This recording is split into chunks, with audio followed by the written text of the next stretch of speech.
There's lots of stuff we could talk about. We're not going to talk about Star Wars. Maybe when the movie comes out, I will talk about Star Wars.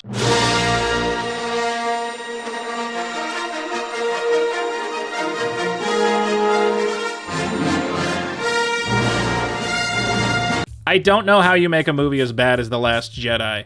It takes one of the most beloved franchises of all time, throws it in the trunk of a car, and then backs it into a river. I'll probably keep going to see these movies just because it's interesting to see how much money you can spend setting a dumpster on fire. But I definitely have no emotional investment in this terrible fan fiction written by a gang of idiot children.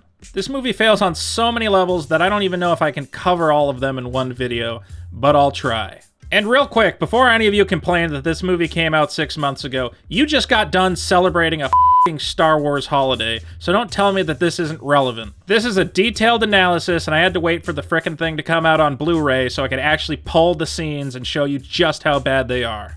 So yeah, let's just get into it. Number 1, Mad Libs are not good storytelling. Now, any modern Star Wars movie is gonna look good. I mean, they're sinking millions of Disney dollars into the special effects. So the problem is not that there's not enough lasers or spaceships or explosions. The problem with The Last Jedi is that it's a narrative cluster with a bunch of characters whose actions only make sense if you assume that they were the type of kids who had to wear a helmet to gym class. Now, The Force Awakens was really bad, but at least it kind of set up for another movie that could have been good.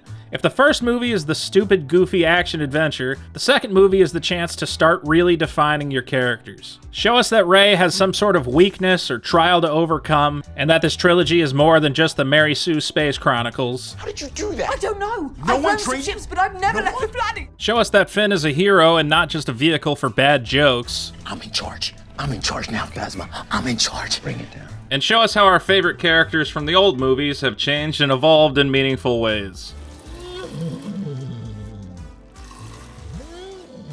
But here's the thing about trying to evolve your characters. You should probably have some sort of plan. And no, not a super secret plan that you don't tell anyone else about. See, I made the mistake of assuming that J.J. Abrams had some sort of spreadsheet somewhere that said, look, here's who this guy is, here's why she has these powers, here's why Luke Skywalker's rotting away on an island. That's why I honestly did not believe it when they said no, Rian Johnson had complete creative control to do whatever the f*** he wanted. It's not true.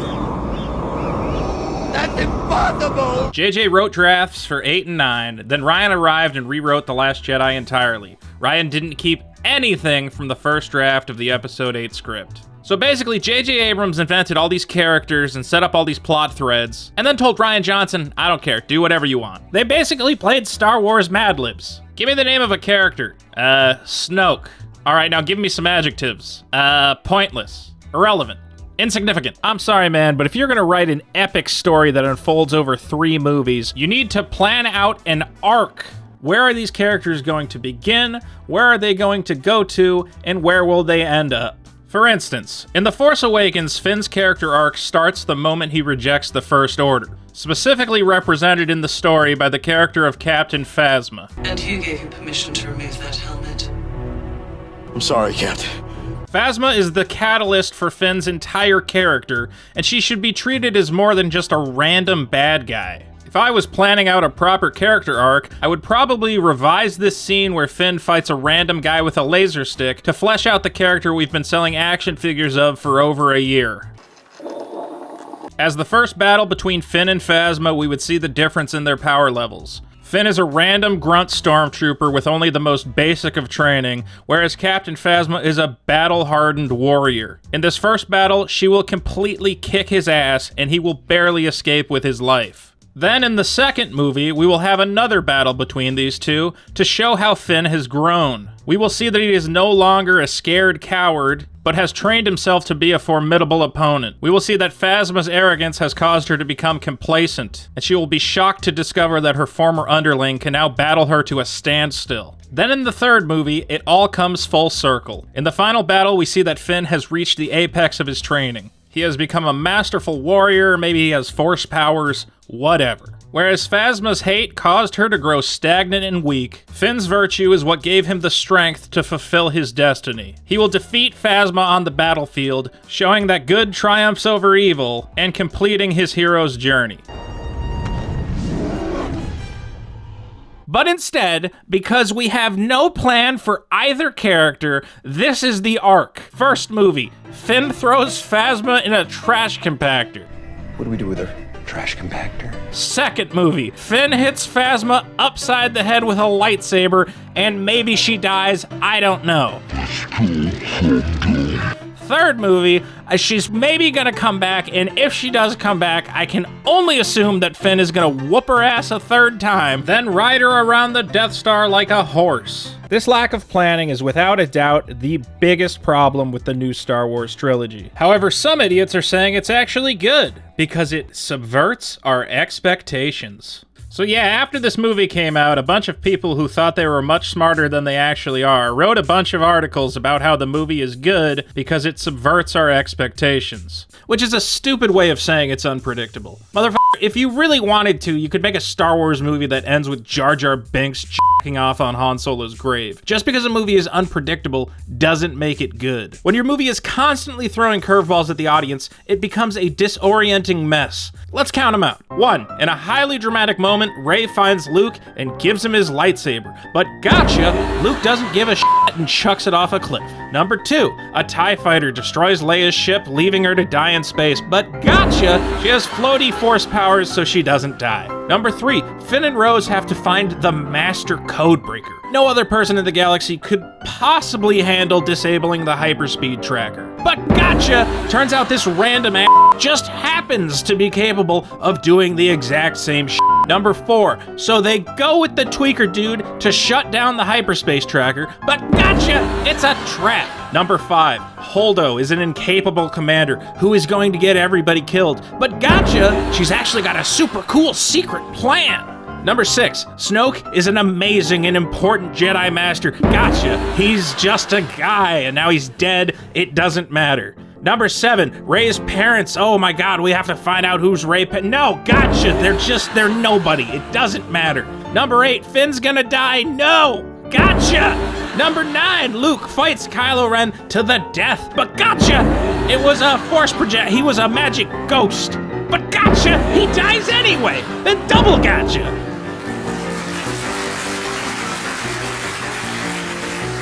Here's the thing. The I Am Your Father reveal from Empire is so great because it's completely unexpected. But The Last Jedi has so many plot twists that you stop being surprised by them and just start getting annoyed. If you actually think it's brilliant that this movie plays out like an episode of Candid Camera, then I'm sorry, you're an idiot. Number 3, believe women. This purple-haired lady is Holdo, who looks like she's about to hold an intersectional lecture on modern Afrocentric feminism rather than command a fleet of rebel soldiers, but Leia gets knocked the f*** out, so the liberal arts major is up to bat. Now real quick, I want to make it clear that this is not an attack on diversity. Space is a real big place, and it makes sense that it's populated by more than just weirdo aliens, a bunch of white people, and one black guy. That being said, Rian Johnson's attempt to inject feminism into Star Wars has backfired horribly, and here's why. Now, first of all, this character obviously should have been Admiral Akbar or Mon Mothma or someone the audience actually has an emotional connection to, but okay, we're stuck with the lesbian bookstore owner. The real problem, however, is Holdo's bafflingly idiotic decision to have a special secret plan for no reason whatsoever. Tell us that we have a plan! Even when Poe threatens mutiny and takes Holdo prisoner, all she says is, well, okay, not much I can do about that. Guess you're in charge now, Popo. No! All she needs to do in that moment is say to Poe, listen, let's sit on down, we'll have some green milk, and I will tell you about the secret plan so you stop trying to commit high treason. Now here's the thing. What is the moral of the flawed interactions between Holdo and Poe? The most obvious moral is to be subservient to authority and blindly trust your superiors. Now I don't know about you, but that sounds like something the bad guys would say. I wonder if a bunch of people just carrying out orders ever resulted in something bad. Oh yeah. However, the real moral is the ultimate exercise in jamming politically correct politics into a kid's movie with all the subtle nuance of a bad guy literally named General Grievous. See, Poe thinks he's a better leader than Holdo because he's a man. So he starts mansplaining. And look at this mansplaining. Such a mansplainer. But what he really should have done is trust women. You know, no matter what, it doesn't matter what the situation. Even if it seems like that particular woman is about to get you and everyone you love incinerated by a million lasers, just trust her. She knows what's best. She is living her truth. Hashtag me too. Hashtag time's up. In summary, an assortment of differently colored people holding hands under a rainbow. Awesome. I'm totally down with that. Everybody getting killed because they didn't trust women enough. Jesus f***ing Christ. Number 4, hyperspace is broken.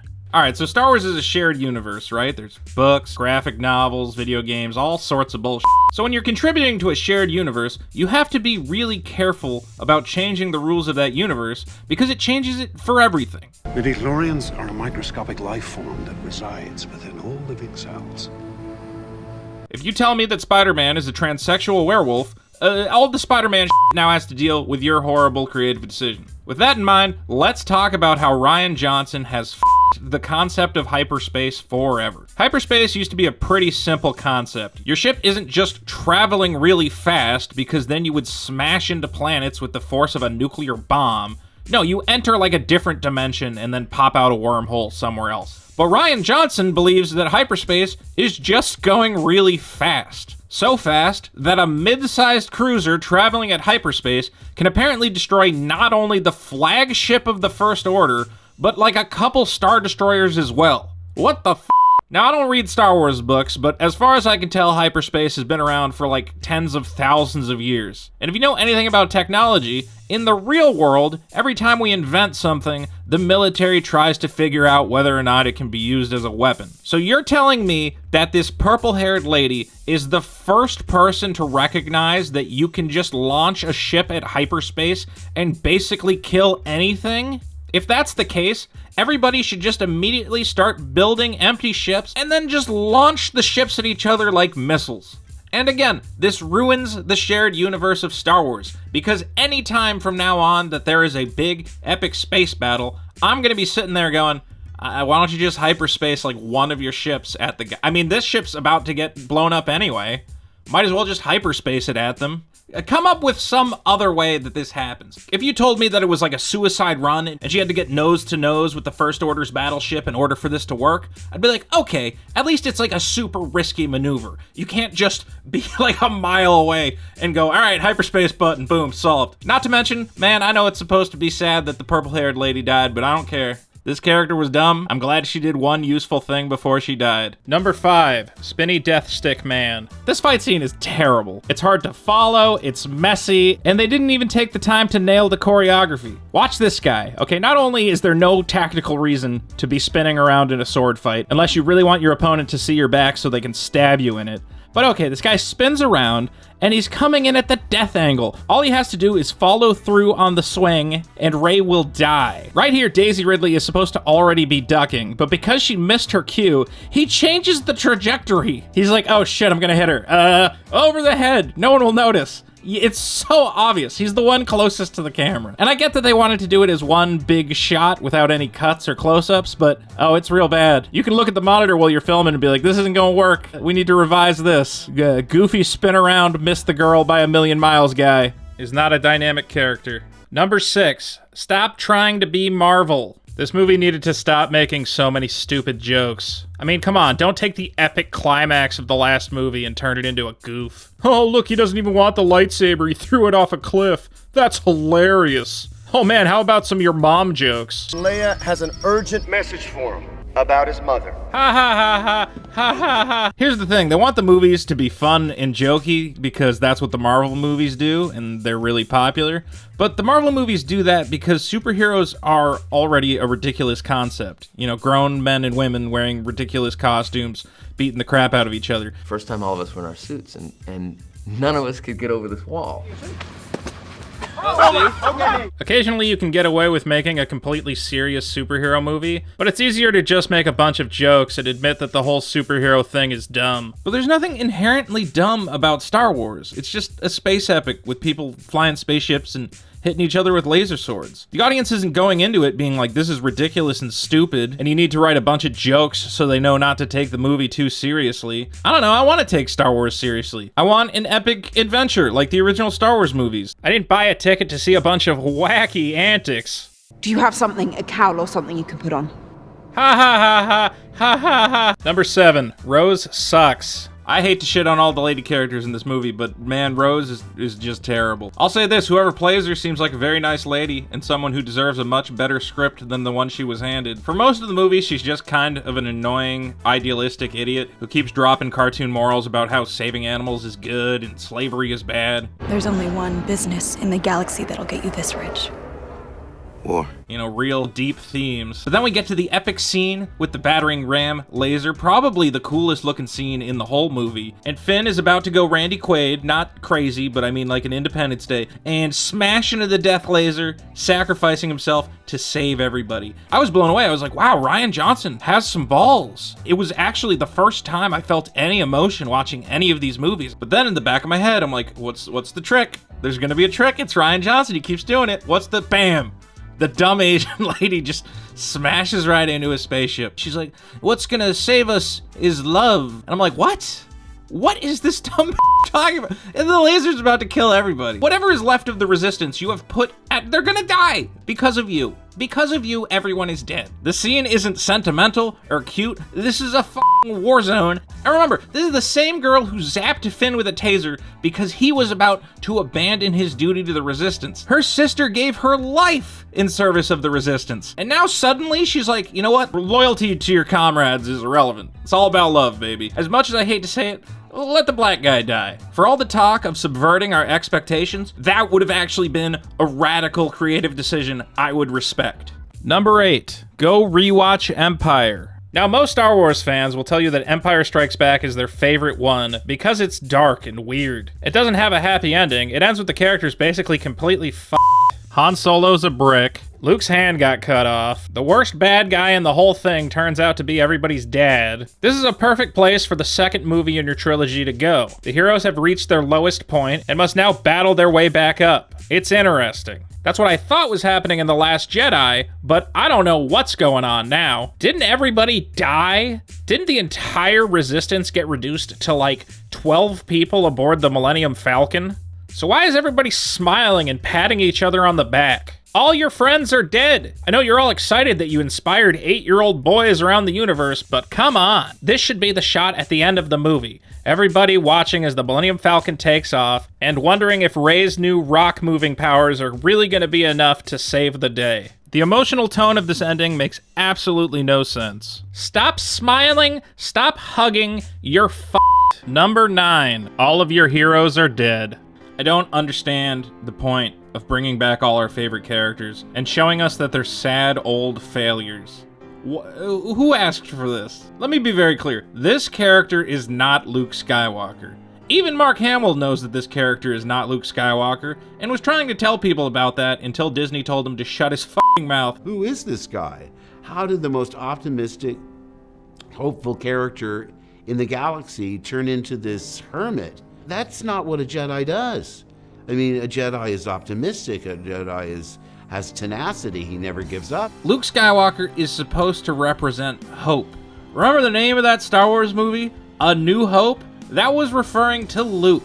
Hope is an emotion about optimism, positivity, not giving up even when it seems like all is lost. Not, I'm an old man and everything sucks. Now, it would be one thing if he started off the movie like an angry old man and then slowly rediscovered hope and returned to his old ways, but that never happens. At the end of Return of the Jedi, we see the real Luke Skywalker. He's hanging out with Ewoks, having a good time with his buddies, says goodbye to his 2 dads and Kermit the Frog or whatever. That's Luke Skywalker, smiling, having a good time, full of hope. After this moment, we never see the real Luke Skywalker again. Remember that even when Luke confronted his father, who was the most evil guy ever, just pure evil, he still had that hope. He went, listen, Dad. I know there is good in you. The Emperor hasn't driven it from you fully. That's the essence of Luke's character. And yet, when he faces Kylo Ren, he basically tells him, F you. There's no hope for you. You lose. You suck. He taunts him as a failure. He humiliates him. See you around, kid. It's the complete opposite of what Luke Skywalker is. This is the moment that he should reaffirm everything he's about. Say what he said to his father. I know that there's good in you. I have hope for you. But no, instead he's just a cocky, arrogant asshole, brushes off his shoulder, dies on a rock, and that's it. This horrible old man who was pretending to be Luke Skywalker is dead. Who cares? Number 10, To Live and Die in Disney. Here's the thing, I'm not broken up that Star Wars sucks now. Whereas once it was the unique vision of a driven young director, it is now the property of a publicly traded company mostly concerned with how many toys they can sell. Use the Force Link to activate real movie phrases. The darkness guides me. Which again is fine, everybody loves toys. I'm just not sure that obsession with generating obscene amounts of money is ever gonna lead us to another great Star Wars film. The fact that they're pumping out one of these movies every year feels almost exploitative. What would The Last Jedi have been like if there was another year to write a decent script or take some time to really plan out the characters? Sadly, we'll never know. This is the movie we got, and it's bad. It's a very bad movie. But whatever. We'll always have the original trilogy, 3 of the greatest films of all time. Even if Disney continues to pump out these Frankenstein fanfiction abortions for the next 100 years, that story of a scrappy farm boy embracing his destiny will always endure. Thanks for watching, and as corny as it might sound, may the Force be with you. The darkness guides me.